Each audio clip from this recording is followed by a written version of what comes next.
Hello,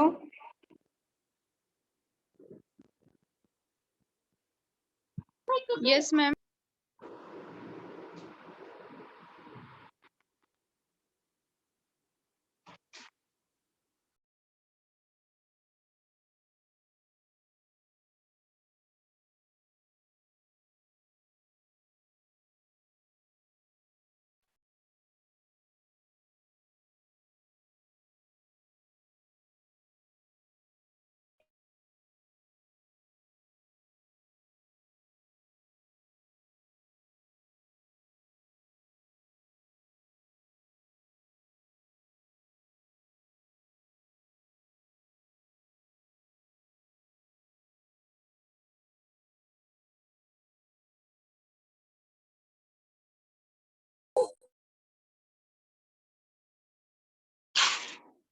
hello.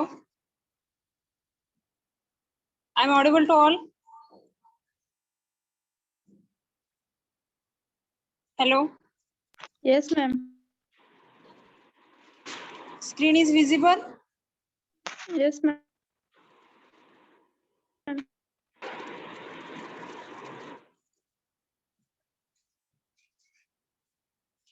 Last lecture मध्ये कोणता point बघितलेला? Physical. What is meant by incompatibility?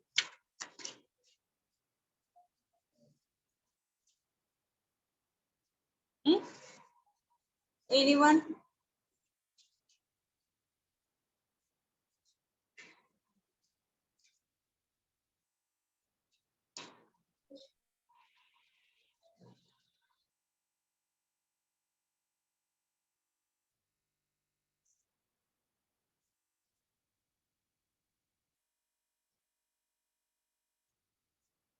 येते का? Ions in pharmaceutics are mixed together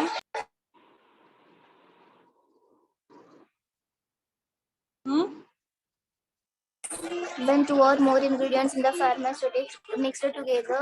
The undesirable changes that takes place in physical, chemical, and therapeutic properties of the medicament known as an incompatibility.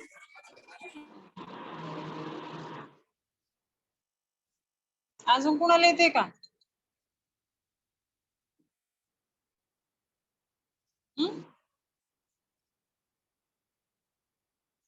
Hello,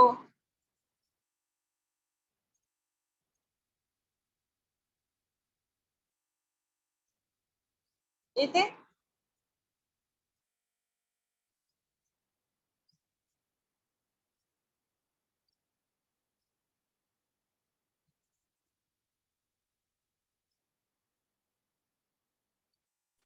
किती types आहेत? कोण कोणते? Physical, chemical, and therapeutic.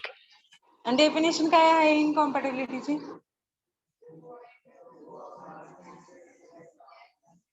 एकाने सांगा. when two or more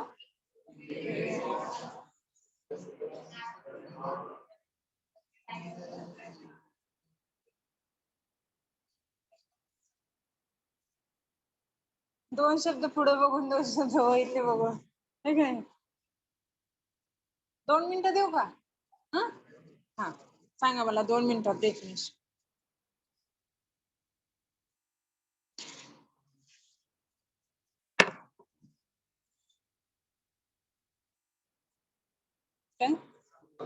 हा सांगा.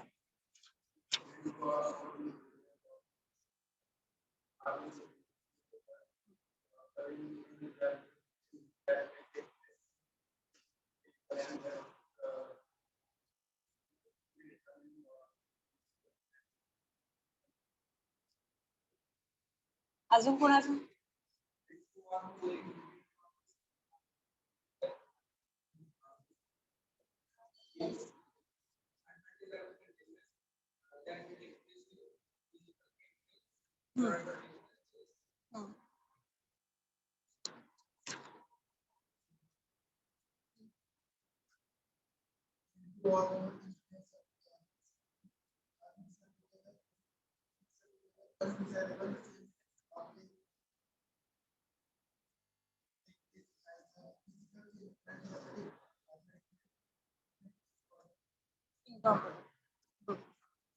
अजून कोण सांगतोय का girls? Online roll number 32. Yes, teacher. What is meant by incompatibility?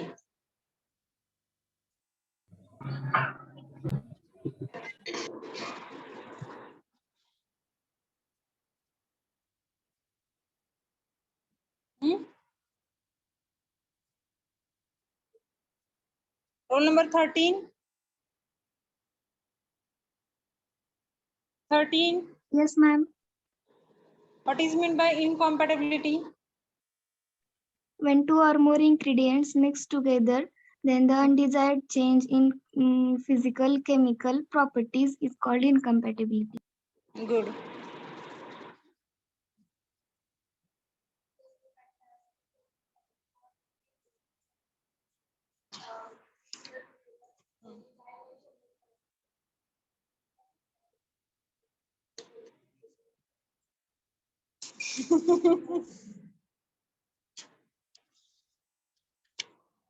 ठीक आहे. तुम्ही काय अभ्यास करताय? डेफिनेशन येईल का सांगता? कोणतीही विचारली तर. सपोजिटरीची डेफिनेशन काय आहे?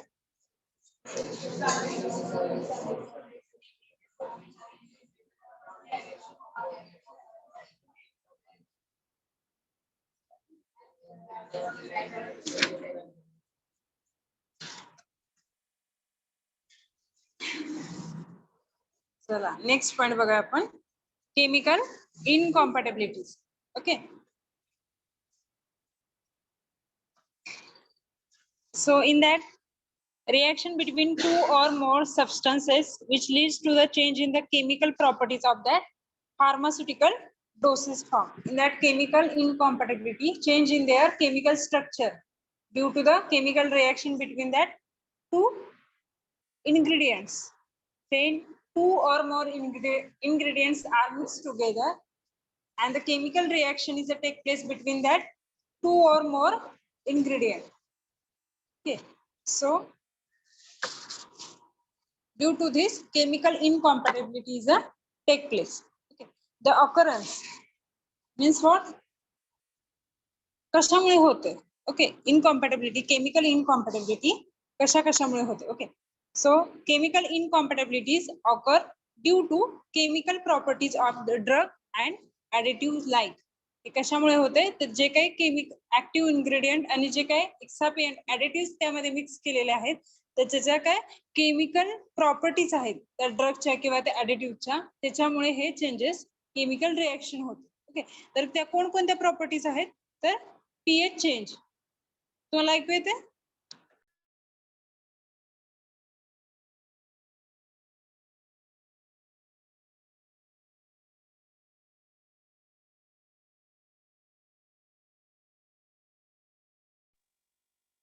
बघा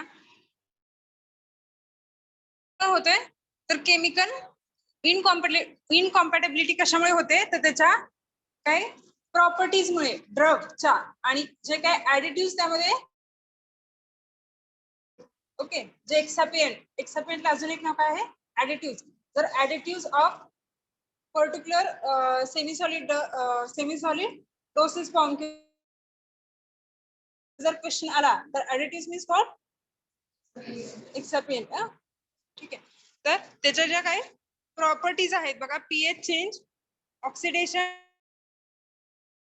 acid base hydrolysis, double decomposition and complex formation. Okay, ह्या फॅक्टरमुळे काय होतं की त्यामध्ये केमिकल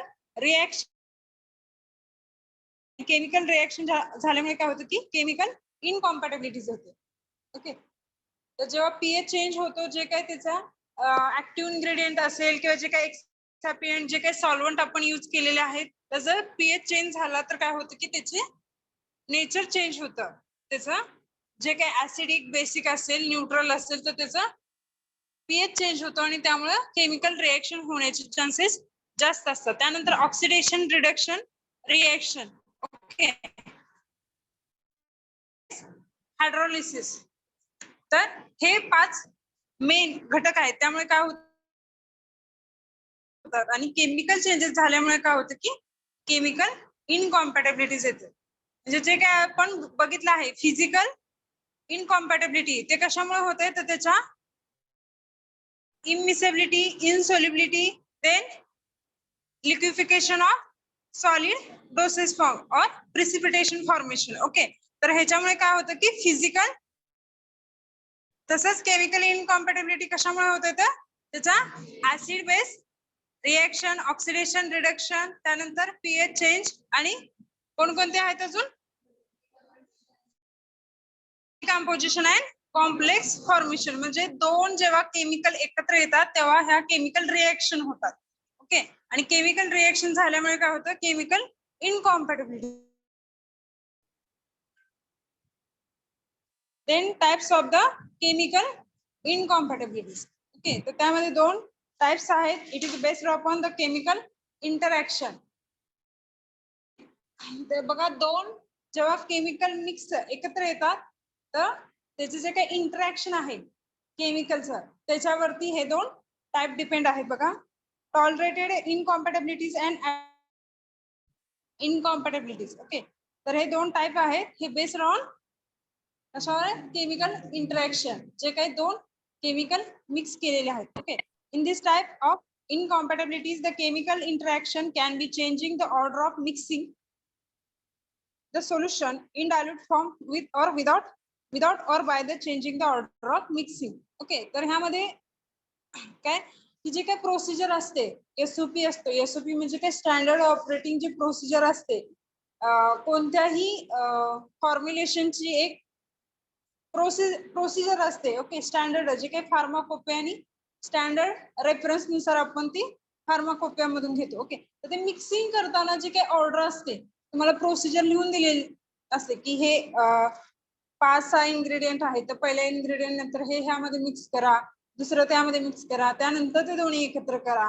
तर हे कशासाठी असतात तर हे काही जे इनकॉम्पॅटेबिलिटीचे जे प्रॉब्लेम आहेत ते सॉल्व्ह करण्यासाठी ती केलेले असते. म्हणजे ह्या ऑर्डर नंतर एक इन्ग्रेडियंट दुसऱ्या इन्ग्रेडियंट मध्ये डिझॉल्व्ह करून तिसरा आहे तो चौथ्यात डिझॉल्व्ह करून नंतर ते दोन्ही मिक्स करायला होतं. ओके. सगळे एकत्र टाकून का तर असे काही प्रॉब्लेम असतात की जेणेकरून 2 केमिकल एकत्र डिझॉल्व्ह झाले किंवा एकत्र आल्यानंतर काय होतं त्याचं रिएक्शन होते आणि रिएक्शन झाल्यामुळे काय होतं की होते. ओके. तर त्यामध्ये ही ऑर्डर चेंज केलेली असते. देन जी काही ऑर्डर आहे ती जर नाही फॉलो केली तर असा टॉलरेटेड इनकॉम्पॅटेबिलिटीचा प्रॉब्लेम येतो. त्यांनी दिलेल्या एसओपी प्रमाणे आपण जर ती प्रोसिजर नाही केली आपल्या पद्धतीने जर केली ओके कोणते इन्ग्रेडियंट कसंही कशातही मिक्स करून जर ते प्रिपेअर केलं तर असे प्रॉब्लेम येऊ शकतात. ओके. ऍडजस्टंट इनकॉम्पॅटेबिलिटी म्हणजे काय बघा change in the formulation is needed with a compound having equal therapeutic value. Okay. एक इन्ग्रेडियंट ऍक्टिव्ह इन्ग्रेडियंट आहे ज्याची की एक थेरपेटिक व्हॅल्यू आहे. ओके. आणि ते चेंज केलं ते फॉर्म्युलेशन मध्ये जो काय ऍक्टिव्ह इन्ग्रेडियंट आहे दुसऱ्या ऍक्टिव्ह इन्ग्रेडियंट बरोबर ज्याच्या की थेरपेटिक व्हॅल्यू सेम आहे. म्हणजे एक आहे ती फिवर म्हणजे बघा फिवरवरचे वेगवेगळ्या टॅबलेट असतात.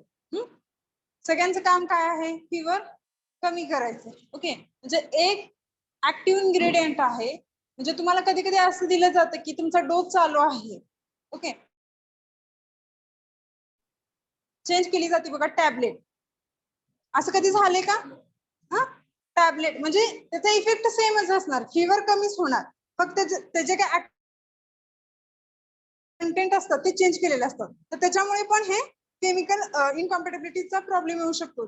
जर की तुम्ही एक कोर्स करताय टॅबलेटचा त्यामध्ये 4-5 टाइप केमिकल्स आहेत लिक्विड आहेत. मोस्टली जे ओल्ड पर्सन असतात बघा त्यांचं बीपी शुगर रेग्युलरली चालू असतात आणि सेम कंटेंट जर कधी त्यांची टॅबलेट चेंज करून आली त्याचं थेरप्युटिक ऍक्शन एकच आहे की फिवर कमी करणं किंवा बीपी नॉर्मल ठेवणं, शुगर नॉर्मल ठेवणं. कंटेंट चेंज करून आले तरी पण त्यांना त्रास होतो ना. तर ते कशामुळे, तर त्याचं काय होतं की केमिकल इनकॉम्पॅटेबिलिटीज होते. म्हणजे जे काही तुम्ही चेंज केलेला कंटेंट घेतलेला आहे त्याचे कुठेतरी दुसऱ्या ऍक्टिव्ह इन्ग्रेडियंट जे काही दुसरे टॅबलेट आहेत त्याच्याबरोबर घेतो. जे काय आपण पित्ताची टॅबलेट घेत असेल किंवा एखाद्या शुगरची टॅबलेट घेत असेल त्यातील एक कंटेंट, एक इन्ग्रेडियंट आणि ह्याचं जे इन्ग्रेडियंट आहे त्याची काय होते केमिकल रिएक्शन होते आणि त्याचा इफेक्ट काय होतो की थेरपेटिक इफेक्ट वर होतो. म्हणजे जे काय आपल्याला कधी कधी छातीत दुखणं म्हणा, ओके, पेन होणं, ब्लड, नाकातून ब्लड येणं, तर हे कशामुळे होतं हे अचानक, तर ते केमिकल इनकॉम्पॅटेबिलिटीमुळे होतं. कळतंय का? म्हणजे ऍक्शन त्या दोन्ही ड्रगची सेमच होते. बीपी जर कमी, बीपी नॉर्मल ठेवायची जर ती टॅबलेट असेल तर दोन्ही कंटेंट सेम, म्हणजे त्याची ऍक्शन एकच आहे, फक्त चेंज काय आहे त्याच्यामध्ये कंटेंटचा चेंज आहे. हा, जे की एका कंटेंट रिएक्शन होते आणि त्याच्यामुळे हा इफेक्ट येतो. समजते का? कळते का तुम्हाला काय? ओके, हा, ठीक आहे. तर चेंज काय आहे की नॉर्मली आपल्या लाईफ मध्ये असं कशा वे होतं की जेव्हा दोन इन्ग्रेडियंट, आपण जेव्हा दोन वेगवेगळ्या टॅबलेट घेतोय, समजा फिवरच्या 2 टॅबलेट घेत असेल, त्याचे कंटेंट वेगळे आहेत पण त्याचे ऍक्शन काय आहे, एकच, फिवर कमी करणार. पण त्याच्याबरोबर आपले दुसरे पण डोस असतात जे की कोल्डचे असेल. फिवर बरोबर आपल्याला कोल्ड तर असतेच, ओके, नॉर्मली. तर त्याची जी काही टॅबलेट घेतोय आपण त्यातील इन्ग्रेडियंट आणि फिवरचे जे काही टॅबलेट आहेत त्याच्यातील इन्ग्रेडियंटची जर केमिकल इनकॉम्पॅटिबिलिटी, केमिकल रिएक्शन जर होत असेल तर काय होतं, तिथे काय झालं, ते केमिकल इनकॉम्पॅटिबिलिटीचा हा प्रॉब्लेम. मग ह्याच्या वेळेस काय करायचं आपल्याला की अशी टॅबलेट सिलेक्ट करायची दुसरी की जेणेकरून त्याची रिएक्शन जी काही पहिली सिलेक्ट केलेली आहे त्याच्याबरोबर व्हायला नाही पाहिजे. ओके, पहिले 2 टाईप आहेत बघा त्याच्यात. पहिला काय आहे टॉलरेटेड, त्यामध्ये काय आहे जे काही फॉर्म्युलेशन प्रिपेअर करताना काय होतं की जर त्याची ऑर्डर चेंज केली, मिक्सिंगची, डायल्युशनची, ओके, प्रिपरेशनची जी ऑर्डर आहे ती जर चेंज केली तर केमिकल इनकॉम्प्लिट, म्हणजे मॅन्युफॅक्चर करतानाच ते त्याच्यामध्ये इनकॉम्पॅटिबिलिटी तयार झालेली आहे, त्याची रिएक्शन झालेली आहे. ती रिएक्शन होऊन काय होतं की त्याचे साइड इफेक्ट टॉक्सिक डोस झाला तो. ओके, केमिकल रिएक्शन ऑलरेडी त्याच्यात झालेली आहे आणि मग ते आपण काय खात, समजते का? मग त्याचा आपल्या बॉडीवरती परिणाम होणार. जे काही आपल्या ऍडजस्ट आणि इनकॉम्पॅटिबिलिटी मध्ये काय फरक आहे की 2 फॉर्म्युलेशन जे काय इक्वल थेरपेटिक व्हॅल्यू चेंज करतोय ना आपण, त्याची थेरपेटिक व्हॅल्यू एकच आहे. म्हणजे थेरपेटिक व्हॅल्यू म्हणजे काय, त्याचे ऍक्शन, थेरपेटिक ऍक्शन जे काय आपल्या बॉडीवरती होते, फिवर कमी करणं किंवा बीपी नॉर्मल ठेवणं, शुगरचं लेवल मेंटेन ठेवणं, ओके, हे जे आहे, पण कंटेंट वेगळा, ऍक्शन सेम आहे. हे आपण मनाने चेंज केलं, करतो ना आपण खूप वेळा. म्हणजे डॉक्टर प्रिस्क्रिप्शन मध्ये लिहून देते, आपण फार्मासिस्ट कडून वेगळीच घेऊन येतो आणि आपल्याला माहित नसतं की असं होतंय ते, आणि त्याच्यामुळे मग आपल्याला ते सिम्पटम्स दिसायला लागतात, डोकेदुख, कुठं काय हो. ठीक आहे, तर हे कशामुळे होतं, तर केमिकल इनकॉम्पॅटिबिलिटी मध्ये. देन एक्झाम्पल ऑफ केमिकल इनकॉम्पॅटिबिलिटीज बघा. Formulation of precipitate. Okay, most alkaloid salts are soluble in water, but alkaloid bases practically insoluble in water are freely soluble in organic solvent. Okay, म्हणजे फॉर्म्युलेशन मध्ये precipitate salt soluble आहेत. Most alkaloid salts असतात ते water मध्ये soluble असतात, पण जे काही अल्कलाइड बेसिस असतात ते प्रॅक्टिकली वॉटर मध्ये प्रॅक्टिकली आपण करतो, ते अल्कलाइड बेसिस घेतोय आणि ते वॉटर मध्ये मिक्स करतोय तेव्हा ते प्रॅक्टिकली इनसोल्युबल आहे. जेव्हा आपण इनसोल्युबल आहेत आणि ते फ्रीली सोल्युबल कशात आहेत, ऑर्गॅनिक सॉल्व्हंट. ऑर्गॅनिक सॉल्व्हंट म्हणजे कसले सॉल्व्हंट,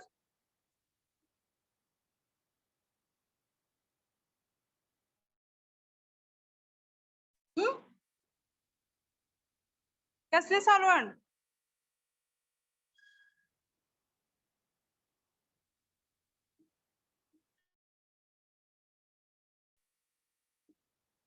केमिस्ट्री सगळ्यांचा होता.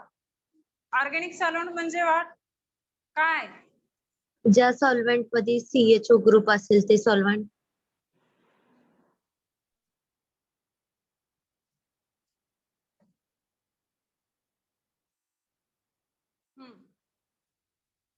ठीक आहे.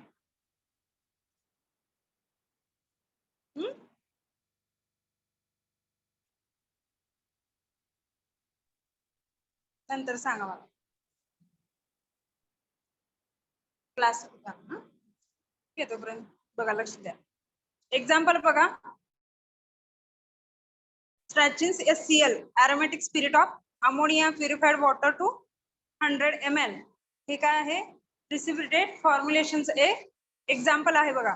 त्यामध्ये in that case Stratins HCl is an alkaloid salt and aromatic spirit of ammonia is an alkaline substance.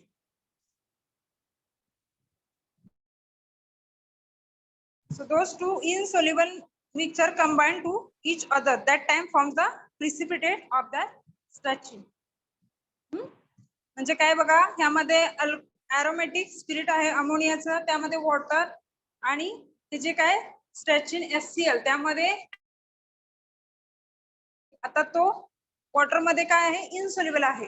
Okay, म्हणजे स्ट्रॅचिन HCl आधी aromatic spirit मध्ये आपण डिझॉल्व केला आणि वॉटर त्यामध्ये नंतर ऍड केले. ऍड केल्यानंतर काय होणार? ते इनसोल्युबल दोन जे इनमिसिबल मिक्सचर आहे ते एकत्र केले आणि त्यामुळे काय होतं की प्रिसिपिटेट फॉर्मेशन होते. त्यामध्ये रिएक्शन होते. बघा, तुम्ही कधी जेव्हा एखादं इनसोल्युबल एखादं कंपाऊंड जर इनसोल्युबल असेल एखाद्या सॉल्व्हंट मध्ये आणि त्यामध्ये तुम्ही ते म्हणजे एखादा सबस्टन्स घेतलाय, एखादा ड्रग घेतलाय, तो जो वॉटर मध्ये आणि तुम्ही त्याला प्रॅक्टिकली काय करताय? वॉटर मध्ये मिक्स करताय.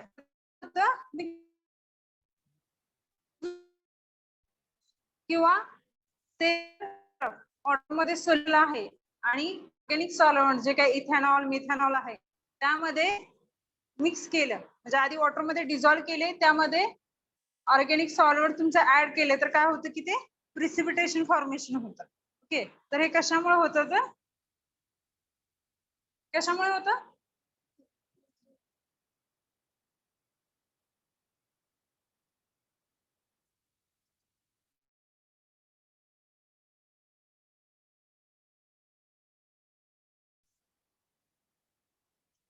Then third is a therapy. Okay, आता तुम्हाला केमिकल इनकॉम्पॅटिबिलिटी मध्ये एकच एक्झाम्पल घेतले तर प्रिसिपिटेशन फॉर्मेशन म्हणजे तुम्हाला क्वेश्चन कसा येणार? Define incompatibilities and explain its types with example. Example म्हणजे आता हे बघतोय ना आपण फॉर्मेशन ऑफ प्रिसिपिटेशन, हे काय आहे? त्याचे एक्झाम्पल्स आहेत.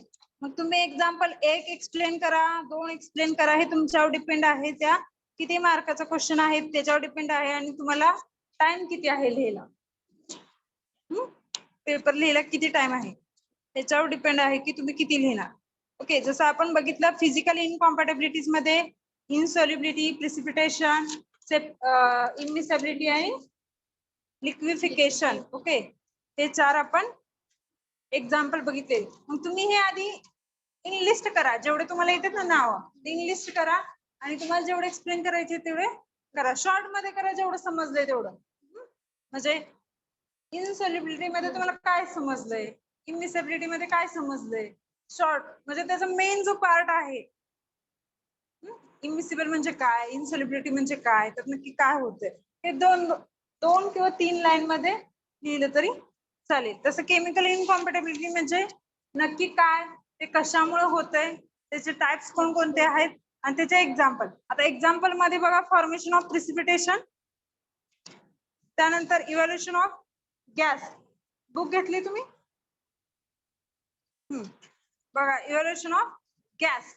ओके, त्यानंतर colour changes, production of an explosion, then cementation of ingredients, then pH effect, double decomposition. हे काय आहे तुमचे एक्झाम्पल आहेत केमिकल इनकॉम्पॅटिबिलिटीचे. ओके, तर मग हे आधी तुम्ही लिस्ट करा, तुमच्या टाइम नुसार ते तुम्ही एक्सप्लेन करा. आता type definition of incompatibilities and explain its type 10 मार्काला आलं. तर इनकॉम्पॅटिबिलिटीची डेफिनेशन, त्याचे 3 टाइप्स इनलिस्ट करा आणि इनलिस्ट मध्ये मग ते फिजिकल इनकॉम्पॅटिबिलिटी त्याचे एक्झाम्पल 1-2 एक्सप्लेन करा. त्यानंतर केमिकलचं लिहा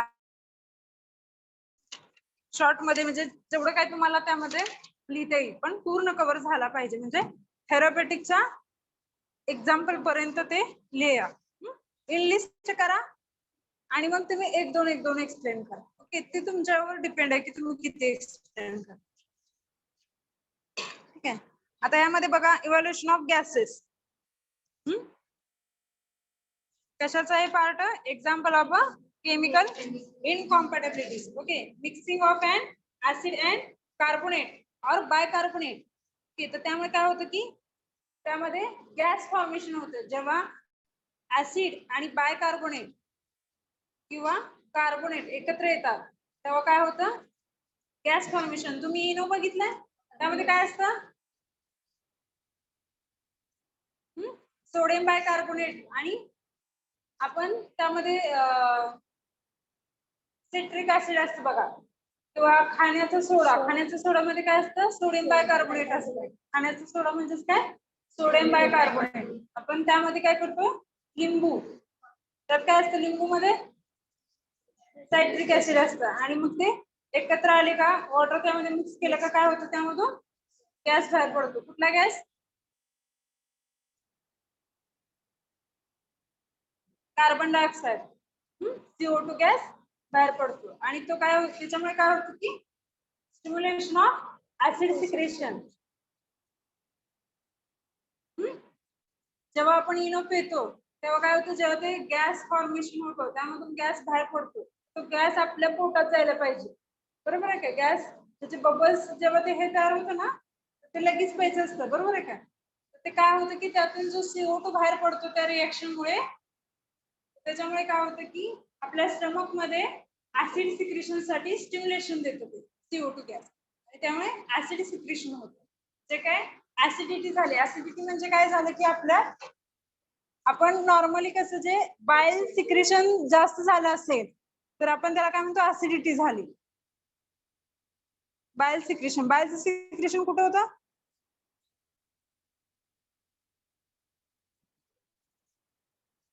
ठीक आहे. तर आता इव्हॅल्युएशन ऑफ गॅसेस. तर 2 केमिकल जेव्हा एकत्र येतात आणि त्याची गॅस बाहेर पडतो. Colour changes. Color changes brought about by the chemical reaction or the formation of new substance. जेव्हा एका केमिकल पासून आणि एक नवीन प्रोडक्ट फॉर्म होतो किंवा केमिकल रिएक्शन चालू असतं तेव्हा काय होतं की कलर चेंजेस होतात. बघितले तुम्ही कधी? जेव्हा तुम्ही केमिकल रिएक्शन 11-12वीत नाही केलंय कधी बघितले? जेव्हा तुम्ही केमिकल रिएक्शन लावता, केमिकल फॉर्मेशन जेव्हा प्रोडक्ट येतो तेव्हा तुम्ही काय करता की त्याला 2 केमिकल एकत्र करून त्याला हीट देता. तर त्यावेळेस जर तुमचा येलो कलर असेल, जे काही कंपाऊंड तुम्ही मिक्स केलेला आहे त्याला हीट दिल्यानंतर काय होतं की त्याचा कलर चेंज होतो. कलर चेंज वरून आपण काय ठरवतो की आपल्याला कंपाऊंड आलाय. ओके, तर कलर चेंज वरून काय होतं की कलर चेंज कशामुळे होतं? तर त्याच्या केमिकल रिएक्शन मुळे होतं. ओके, केमिकल रिएक्शन मुळे होतो आणि केमिकल रिएक्शन मध्ये काय आपल्याला होतं की नवीन एक कंपाऊंड फॉर्म होतो. Okay, then production of the explosion. आता यामध्ये बघा जे काही स्ट्रॉंग ऑक्सिडायझिंग एजंट आहे ते मिक्स केलं जातं बाय ट्रॅच्युरेशन विथ रिड्युसिंग एजंट किंवा ऑर्गॅनिक मटेरियल. जेव्हा ऑक्सिडायझिंग एजंट आणि रिड्युसिंग सबस्टन्स, ऑक्सिडायझिंग आणि रिड्युसिंग जे सबस्टन्स एकत्र मिक्स केले जातात, ट्रॅच्युरेशन त्याचं केलं जातं, तेव्हा काय होतं की एक्सप्लोजन होतं, त्यामधून गॅस बाहेर पडतो. तर असेच आहे बघा, cementation of ingredient, pH effect, double decomposition असे याचे एक्झाम्पल आहे. ओके, फर्स्ट इयर साठी काय एवढं तुमच्यासाठी एवढं म्हणजे पूर्ण डिटेल मध्ये नाही, फक्त तुम्ही एक एक्झाम्पल किंवा दोन एक्झाम्पल जे काही तुम्हाला सोपं वाटतात. फॉर्मेशन ऑफ प्रिसिपिटेट जर तुम्हाला अवघड वाटत असेल तर तुम्ही इव्हल्युशन ऑफ गॅसेस, कलर चेंजेस, त्यानंतर production of explosion, pH effect हे तुम्ही घेऊ शकता. कोणतेही एक्झाम्पल घ्या, फक्त आधी इन लिस्ट करा की जेणेकरून त्या एक्झामिनरला वाटतं की तुम्हाला माहित आहे. हे सगळे माहित आहे, वेळ कमी आहे, वेळेच्या अभावी तुम्ही काय करताय की फक्त दोनच लिहितात. ठीक आहे. देन नेक्स्ट घ्या, therapeutic incompatibilities. Okay, so in that therapeutic incompatibility is also known as a drug interaction.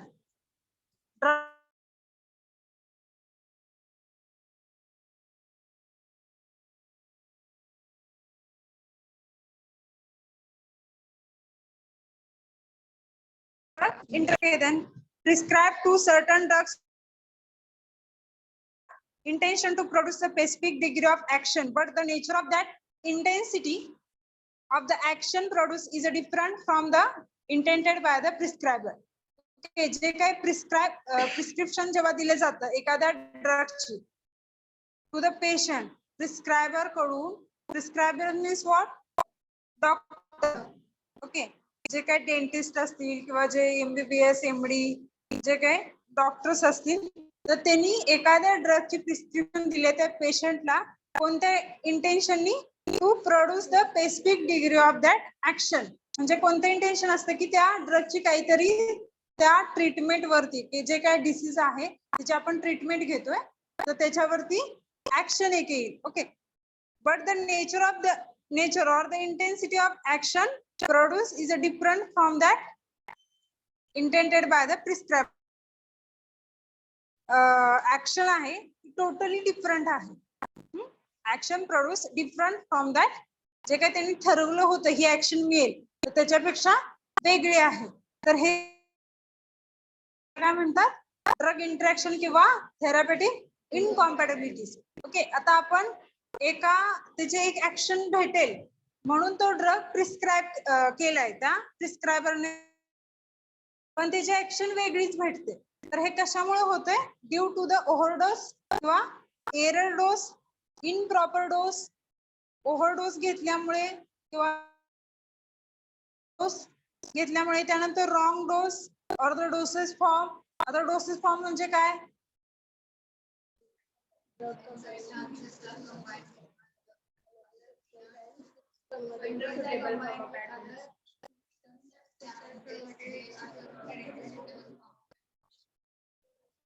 हा ओके. पण आता इथे बघा रॉंग डोस किंवा डोसेस फॉर्म आपण म्हणले. डोसेस फॉर्म म्हणजे ह्यात सॉलिड, त्यानंतर लिक्विड आणि गॅस. ओके, मग त्या कोणत्या फॉर्म मध्ये तो घेतलाय, टॅबलेट मध्ये घेतलाय, लिक्विड मध्ये घेतलाय. कसं असतं, प्रत्येक ड्रग हा सगळ्या डोसेस फॉर्म मध्ये अवेलेबल असतो, माहितीये तुम्हाला.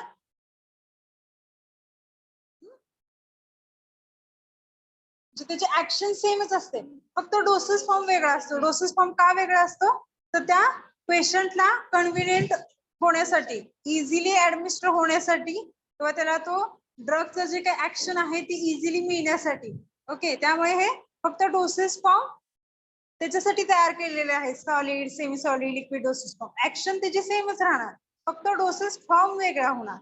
समजते. म्हणजे जे सॉलिड टॅबलेट मध्येच एखादा ड्रग असेल पॅरासिटामॉल आणि लिक्विड मध्ये पॅरासिटामॉल, ते दोन्हीचे ऍक्शन सेमच आहे, फक्त काय आहे चेंज, डोसेस फॉर्म वेगळा आहे. म्हणजे जे टॅबलेट जे घेता येत नाही, जे काही ओल्ड पर्सन आहेत किंवा जे चिल्ड्रन्स आहेत किंवा जे काही आयसीयू मध्ये कोमा मध्ये जे पेशंट आहेत त्यांना टॅबलेट खाता येत नाही, त्यांना आपण लिक्विड इझिली देऊ शकतो. ऍक्शन एकच आहे, फक्त डोसेस फॉर्म वेगळे आहे. ओके, सो रॉंग डोस और the doses form. Wrong dose, dose म्हणजे काय, आता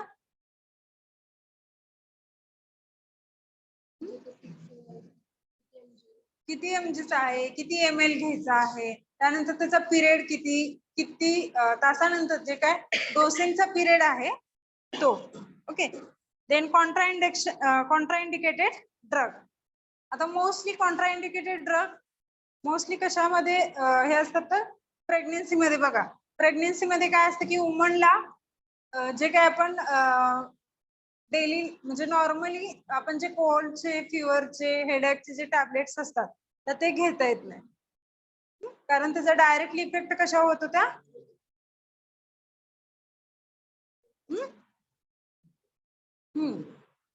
जे काय फिटस असतं त्याच्यावरती डायरेक्ट ते इफेक्ट होतं. त्यामुळे हे काय कॉन्ट्राइंडिकेटेड ड्रग्स त्याला काय म्हणतात, त्या पिरियड मध्ये किंवा ते लॅक्टेशन पिरियड असतो मदरचा, प्रेग्नेन्सी पिरियड असतो, तर त्यावेळेस किंवा जे काही डिसीज असतात असे क्रोनिक डिसीज असतात त्यामध्ये काय की आपल्याला काही ड्रग्स घेता येत नाहीत, तर त्याला काय म्हणतात कॉन्ट्राइंडिकेटेड ड्रग्स.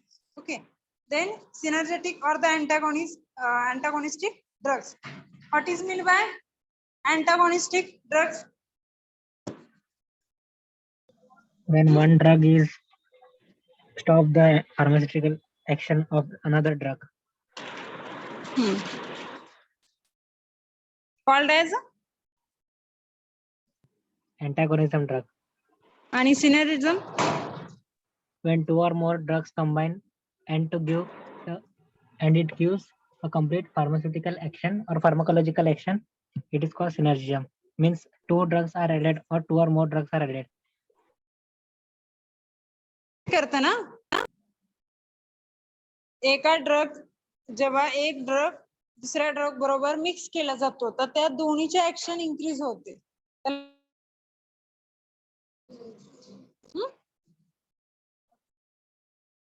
तर ह्याच्यामुळे काय होतं की थेरापेटिक इनकॉम्पॅटिबिलिटीज म्हणजे जे काय ऍक्शन आपल्या बॉडीवरती त्याच्यामध्ये चेंजेस होतात. ओके. त्यामध्ये एरर इन डोसेस.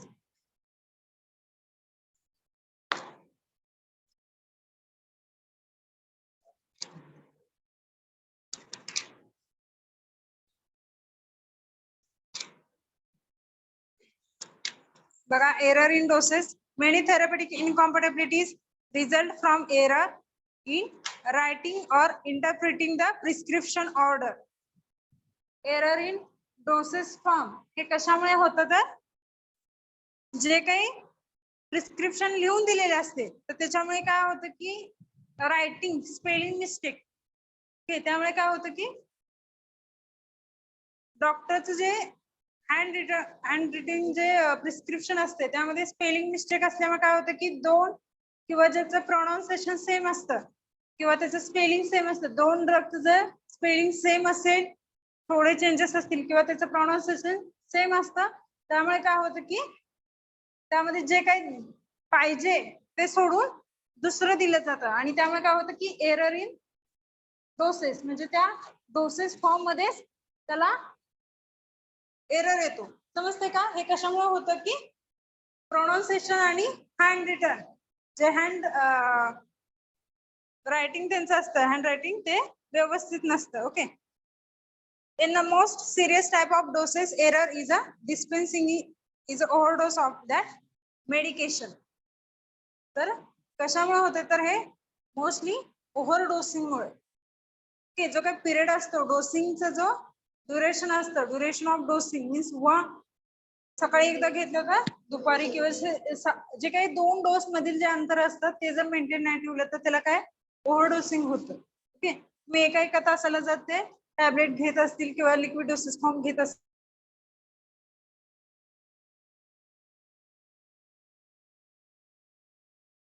असतील ते ब्लॉकेज होतात आणि त्याचे काम नीट होत नाही आणि त्यामुळे काय होतं की ब्लॉकेज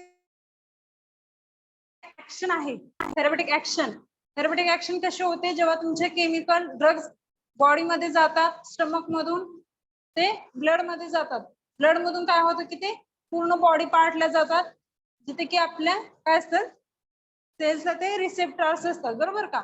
आणि मग ते जे काय स्ट्रक्चर असतं त्या ऍक्टिव्ह इन्ग्रेडियंटचं ते की लॉक पद्धतीने ते काय होतं अटॅच होतं. की लॉक माहितीये का मेथड?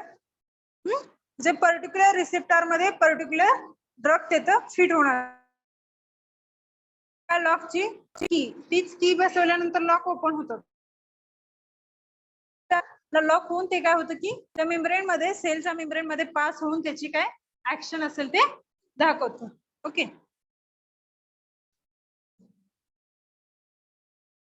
तर हे कशामुळे होतं एक तर ओव्हरडोसिंग किंवा ते जे काय हँड रायटिंग आहे ते प्रिस्क्रिप्शन मुळे त्याच्यामुळे काय होतं की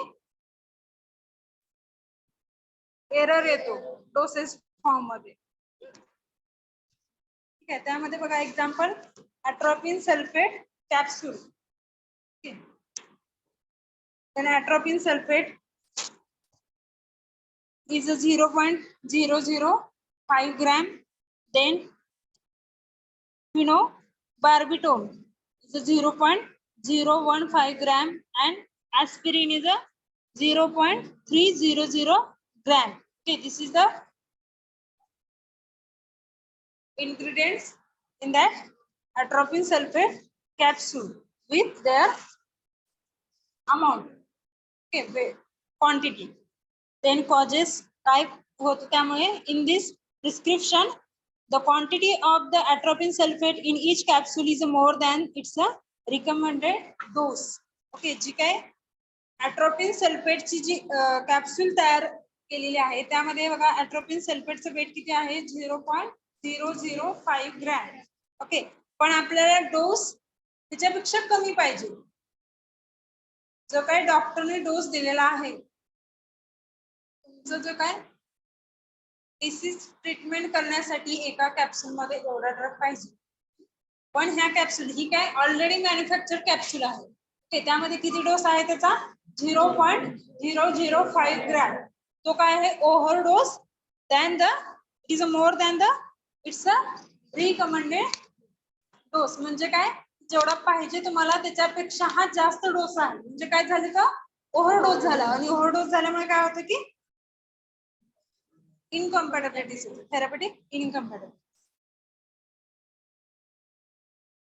तर ह्याचा उपाय काय रेमेडी हा प्रॉब्लेम आहे पण ह्याच्या रेमेडीज कोणते आहे prescription is a referred back to the prescriber to correct the overdose of that atropine sulfate तर ती प्रिस्क्रिप्शन काय करायचे तर डॉक्टर कडे घेऊन जायचे आणि जे काय ओव्हरडोस दिलेला आहे त्यांनी त्या atropine sulfate चा त्या कॅप्सूल द्वारे तो कमी करून आणायचा for the single capsule is a 0.25 to 2 mg okay आता बघा तो ग्रॅम मध्ये होता 0.005 ग्रॅम आणि इथं किती मध्ये डोस आहे mg मध्ये 0.25 to 0.25 to 2 mg आता mg आणि ग्रॅम मध्ये किती फरक असतो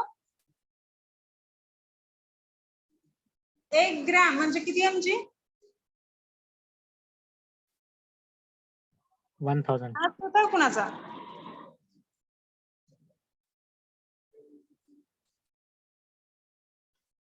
बघा तर काय करायचं आता हे काय ओव्हरडोस झालेला आहे त्या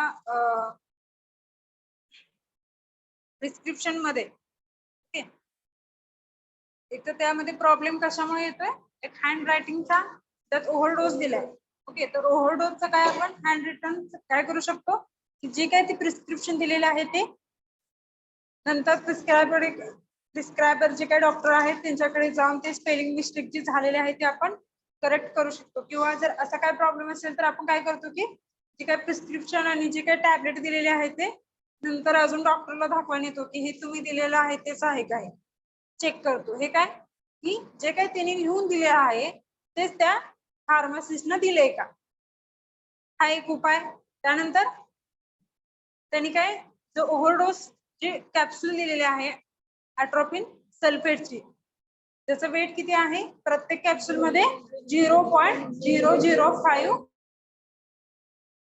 किती पर्यंत कमी करून आणायचे 0.25 to 2 mg त्याचा डोस असला पाहिजे ओके तर हे त्याचा प्रॉब्लेम सॉल्व करायला म्हणजे रेमेडी आहे then wrong dose or the doses found wrong dose म्हणजे किती घ्यायचा आहे आणि डोसेस फॉर्म ते म्हणजे त्याचा सॉलिड डोसेस फॉर्म आहे, सेमी सॉलिड डोसेस फॉर्म आहे हे. Okay, then these are the certain drugs which have the quite similar names and there are always danger of dispensing wrong drug. आता बघा दोन जे ड्रग्ज आहेत त्याचे प्रोनाउन्सिएशन किंवा जे काही स्पेलिंग आहे ते सेम आहे, सिमिलर आहे. सिमिलर म्हणजे एक्झॅक्टली सिमिलर नाही पण ते सिमिलर वाटते किंवा जे ऐकणार आहे त्याला ते सेम ऐकू येतो त्याचा प्रोनाउन्स. त्यामध्ये एक्झाम्पल बघा, प्रेडनिसॉन अँड प्रेडनिसोलोनी. ओके, हे काय स्पेलिंग LO बरोबर ना, एक LONE तर LO फक्त एक्स्ट्रा आहे म्हणजे त्याचं जे स्पेलिंग आहे ते जवळपास सेम आहे, त्याचं प्रोनाउन्स पण सेम आहे, प्रेडनिसोन आणि prednisolone. Okay, then digoxin and digitoxin, digoxin and digitoxin. Okay, तर त्यामध्ये बघा प्रोनाउन्सिएशन एकसारखंच आहे, स्पेलिंग पण जवळपास सेम आहे. तर जे काही फार्मासिस्ट सॉरी जे काही डॉक्टर लिहून देतात, ओके, फक्त D कॅपिटल काढून पुढं स्पेलिंग असंच लिहून देतात.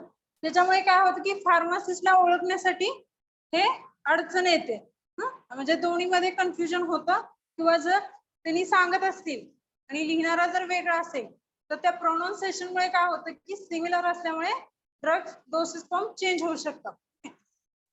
Sometimes many drugs have the available in the different dosage form. Hence, if the dosage form is not clearly mentioned on the prescription, म्हणजे बघा तुमच्या प्रिस्क्रिप्शन वरती जर कॅप्सूल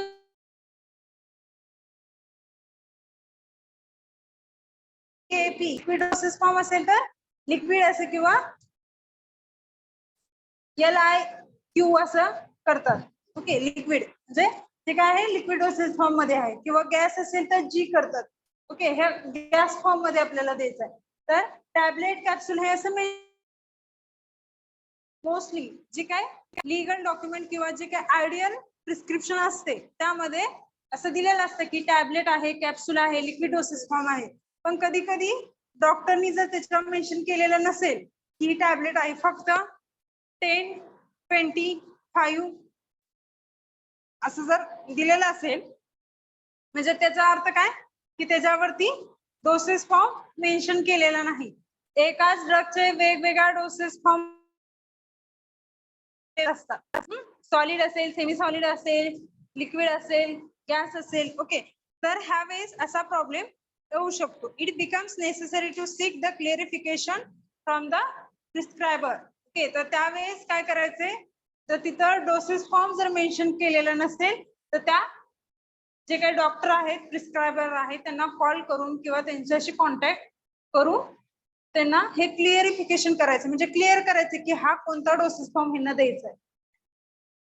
जे काही ड्रग दिलेला आहे तो सॉलिड डोसेस फॉर्म टॅबलेट मध्ये द्यायचा आहे, कॅप्सूल मध्ये द्यायचा आहे, लिक्विड मध्ये द्यायचा आहे. ओके, तर हे क्लिअर करायचं. Then contraindicated drug.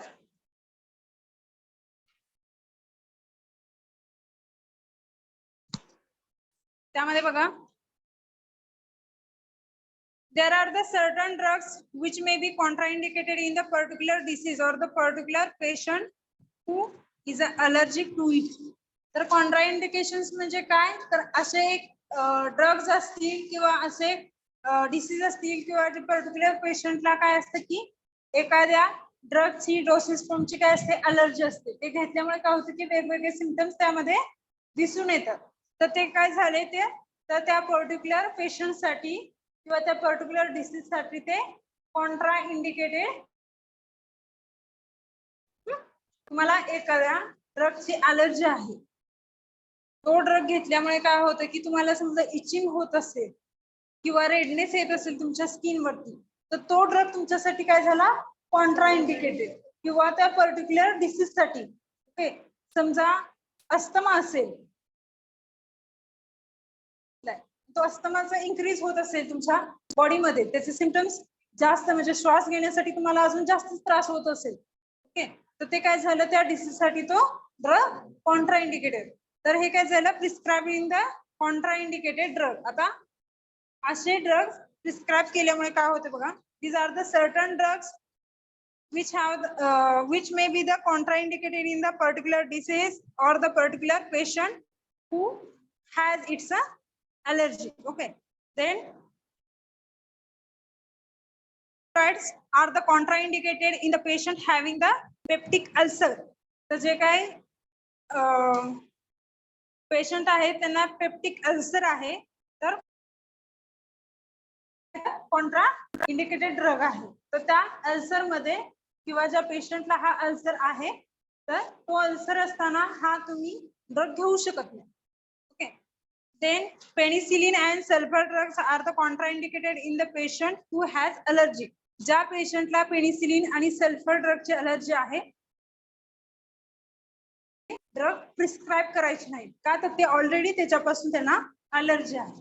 ओके, म्हणजे हा आपण ड्रग कशासाठी घेतोय, ते ट्रीटमेंट करण्यासाठी, पण ह्या ड्रगची त्यांना अलर्जीच आहे ऑलरेडी. मग ते ड्रग म्हणजे जे ड्रग घेतो त्याच्यापासून ट्रीटमेंट तर होणार नाही, पण त्याला जास्त त्रास होईल, म्हणजे इन्फेक्शन होईल किंवा सिम्पटम्स त्याला दिसू लागतील.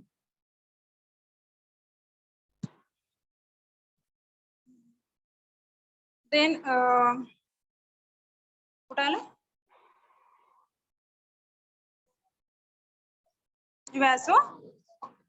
vasoconstrictor or the contraindicated in the hypertensive patient. Okay, hypertensive patient means what? Hypertension, tension. आपल्याला जे टेन्शन असतं ना, बीपी हाय होणं आणि बीपी लो होणं. बीपी लो होणं म्हणजे काय झालं, हायपोटेन्शन. आणि हायपर मीन्स, हायपर म्हणजे बीपी इन्क्रीज होणं. ओके, तर हे काय जे वॅसोकन्स्ट्रक्टर जे आहे ड्रग किंवा वॅसोकन्स्ट्रक्टेड ड्रग जे आहे, त्याच्यामुळे काय होतं की बीपी म्हणजे जे काही व्हेसल्स आहेत त्याचं कॉन्ट्रॅक्शन जास्त होतं आणि बीपी इन्क्रीज होतं. ऑलरेडी त्याला हायपरटेन्शन आहे आणि जर त्याला बीपी अजून म्हणजे इन्क्रीज झालं तर तो जास्तच हायपर होईल. तर असे ड्रग ज्या पेशंटला हायपरटेन्शन आहे, बीपी आधीच त्यांचं जास्त आहे, त्यांना हे वॅसोकन्स्ट्रक्टिव्ह ड्रग काय आहे ते द्यायचे नाही. तर त्याला काय म्हणतात, त्या Contra indicated drugs. Then barbiturates and morphine should not be given to the asthmatic patient. Barbiturates आणि मॉर्फिन काय आहे, तर अस्थमा जेव्हा असतो पेशंटला तेव्हा हे दोन ड्रग द्यायचे नाहीत अस्थमा पेशंटला. तर पर्टिक्युलर पेशंटला ज्याच्या त्या ड्रगची अलर्जी आहे किंवा त्या डिसीज मध्ये तर ते ड्रग घ्यायचे नसतील, तर त्याला काय म्हणतात, कॉन्ट्राइंडिकेटेड ड्रग. त्या ड्रग्सला काय म्हणतात, कॉन्ट्राइंडिकेटेड. तर असे ड्रग्स प्रिस्क्राइब केल्यामुळे काय होतं की थेरपेटिक इनकॉम्पॅटिबिलिटीज येते. कारण जे काही त्याचे ऍक्शन घेण्यासाठी आपण त्याला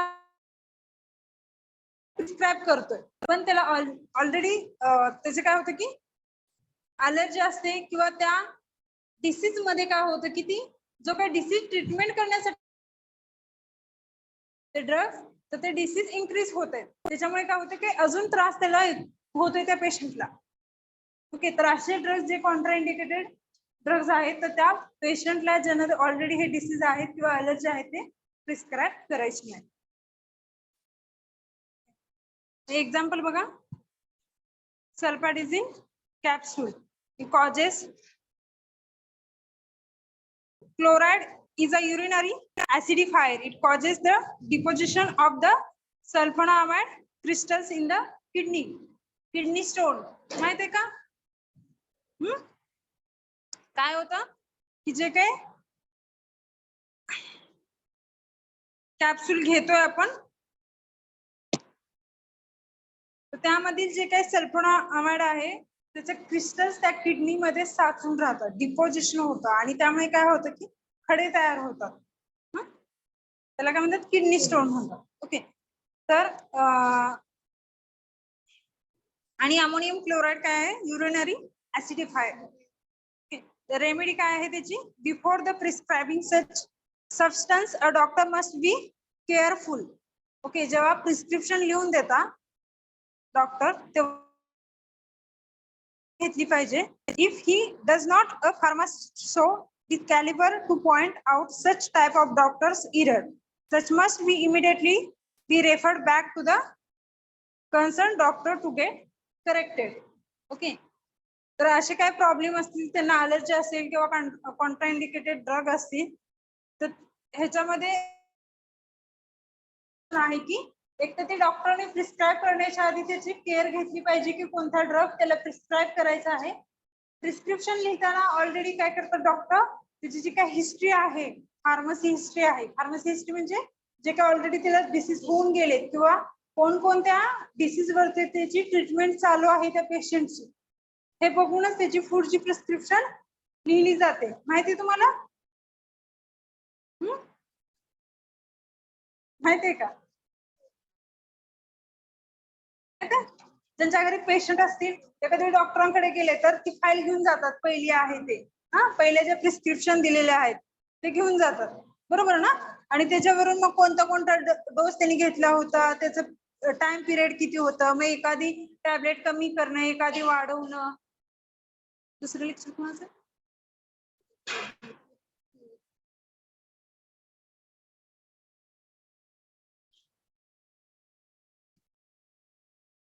मेसेज टाकलाय का?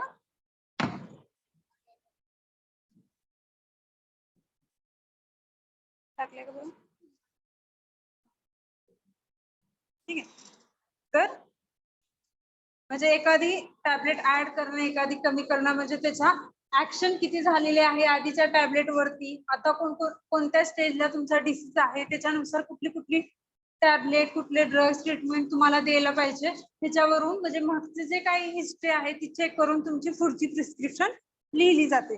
त्या प्रिस्क्रिप्शन लिहिताना पुढची त्या डॉक्टरांनी ही केअर घेतली पाहिजे की त्या पेशंटला कोणकोणत्या ड्रगचा म्हणजे अलर्जी आहे. ओके, ते ऑलरेडी विचारतात किंवा तिथे मेन्शन केलेलं असतं.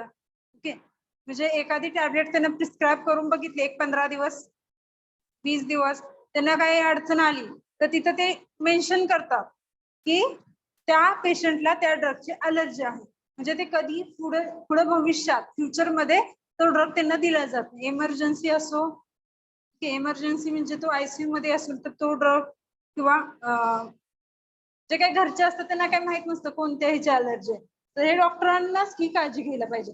किंवा जे काही फार्मासिस्ट असतात ते हे चेक करतात आणि मग रिटर्न त्या प्रिस्क्रायबर कडे कन्सल्ट करणं आणि चेंज करायला लावतात ते prescription.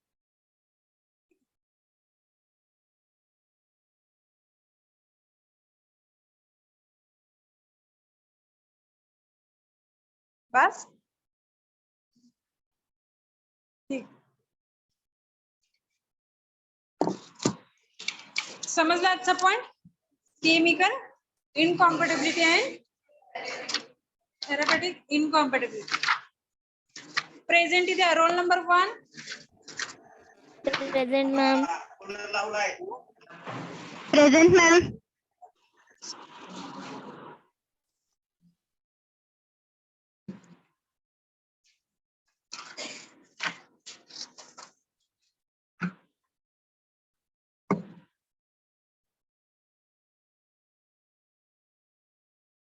Role number 1, 2, Present, ma'am. 3, Present, ma'am. 4, Present. 5, Present, ma'am. 6, 7, 8. Present, ma'am. 7 present. 8. Roll number 8. कोण आहे का 8? Roll number 8 absent. 9, Present, ma'am. 10, 11, Present, ma'am. 12, 12, Present, ma'am. 13, Present, ma'am. 14, 15, Present, ma'am. 16, 17, Present, ma'am. 18, Present, ma'am. 19, 19, 20, Present, ma'am. 21, 22, 23, Present, ma'am. 24, 24, 24, 25, 26, Present, ma'am. 27, Present, ma'am. 28, 29, Present, ma'am. 30, roll number 30, 30, 31, Present, ma'am. 32, Present, teacher. 33, Present, ma'am.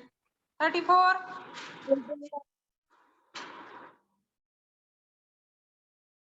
roll number 34, Present, ma'am. 35, Present, ma'am. 36,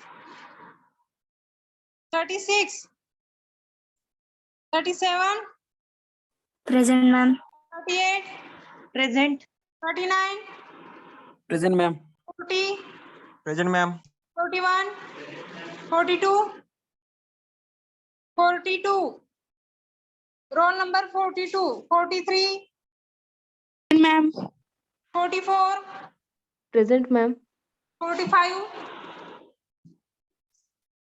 45, Present, ma'am. 47, Present, ma'am. 48, Present, ma'am. 49, 49, Present, ma'am. 50, Present, ma'am. 51, roll number 51. Present, ma'am. Madam किती वेळा number घ्यायचा? 52, 53, Present, ma'am. 54, 55, 56, roll number 56, 56, 57, Present, ma'am. 58, 59, 60, 61, Present, ma'am. 62, 63, 64, 65, 66, Present, ma'am. 67, Present, ma'am. 68, 68, 68, 69. Okay absent number बघा. Roll number 8, 19 present आहात का तुम्ही? हा yes madam, ते मगाशी नेटवर्क इश्यूमुळे होत होतं. ओके बघा ऍब्सेंट नंबर बघा 8, 24, 30, 36, 42, 56 अँड 68. यामधील कोण प्रेझेंट आहे का ऍब्सेंटी लागली आहे असं कोण आहे का?